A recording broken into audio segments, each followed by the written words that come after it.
Sony Xperia 10 Review 21:9 on a budget. Sony has never really excelled at making mid-range smartphones in the way competitors like HTC and Samsung have, but the company is aiming to change that with the new Xperia 10 and Xperia 10 Plus. If you regularly watch films and videos on your phone, Sony thinks this is the handset for you.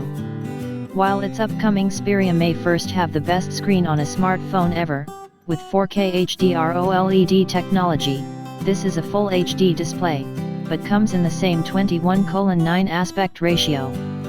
This is unmistakably a mid-range phone though.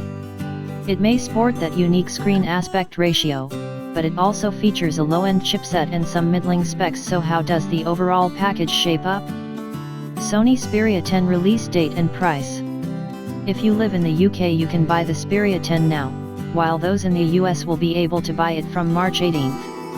We don't currently have a release date for Australia, but we'd expect the phone to land there in the near future. The phone costs £299 or $349.99, about $550 Australia. Pricing is also TBC, SIM-free, which is a touch cheaper than the larger and slightly more spec-heavy Sony Xperia 10 Plus. In the UK we've seen free upfront contracts with 1 GB of data starting at around £19 a month. If your budget can stretch a bit further, the Xperia 10 Plus costs £349/$429.99, roughly $650. Then there's the Xperia 1, which is set to cost £849, around $1,110 or $1,550, when it launches later this year. Display. The screen on the Xperia 10 isn't as impressive as the one on the Xperia 1, but that's because this is a far more affordable phone. That said, it's still something that takes you by surprise when you first see the Xperia 10, and in a good way. It's a full HD plus 6-inch screen at a 21:9 aspect ratio.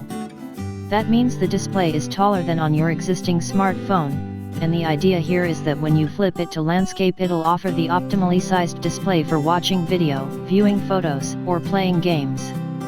If you're watching movies from specific streaming services, this makes a lot of sense, as it can fit perfectly into the display, with no distracting black bars on either side. Sony says almost 70% of the films on Netflix are made specifically for the 21:9 aspect ratio, while 20